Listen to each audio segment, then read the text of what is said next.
कागल शहरातील छत्रपती शिवाजी महाराज पुतळ्याजवळ एका तरुणाच्या गळ्यातील 2,38,000 रुपये किमतीची सोन्याची चेन अज्ञात चोरट्यानं भर दिवसा लंपास केली। या घटनेमुळे परिसरात मोठी खळबळ उडाली असून कागल पोलीस ठाण्यात अज्ञात चोरट्याविरुद्ध गुन्हा दाखल करण्यात आला आहे।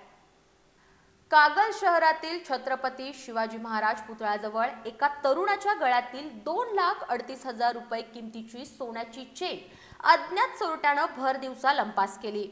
याबाबत अधिक माहिती अशी की चिरायू अभिजित संगपाळ वय वर्ष 24 राहणार सुभाष चौक कागल हे व्यावसायिक असून त्यांचं इलेक्ट्रॉनिक्सचं दुकान आहे। रविवार दिनांक 21 डिसेंबर 2025 रोजी दुपारी 12:30 वाजल्याच्या सुमाराला चिरायू हे कागलमधील छत्रपती शिवाजी महाराज पुतळ्याजवळून जात असताना ही घटना घडली। अज्ञात चोरट्यानं त्यांच्या गळ्यातील 34.77 ग्रॅम वजनाची मोठ्या कड्यांची आणि ओम अक्षराचं पेंडंट असलेली सोन्याची साखळी कोणाचंही लक्ष नसताना शिताफीनं चोरून नेली।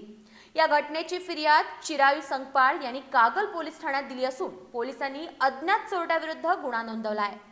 या गुन्ह्याचा पुढील तपास पोलीस निरीक्षक यांच्या आदेशानुसार पोलीस हवालदार पाटील करत आहेत। भरवस्तीत आणि मुख्य चौकात झालेल्या या चोरीमुळे या चोरीची चर्चा दिवसभर नागरिकांतून होत होती।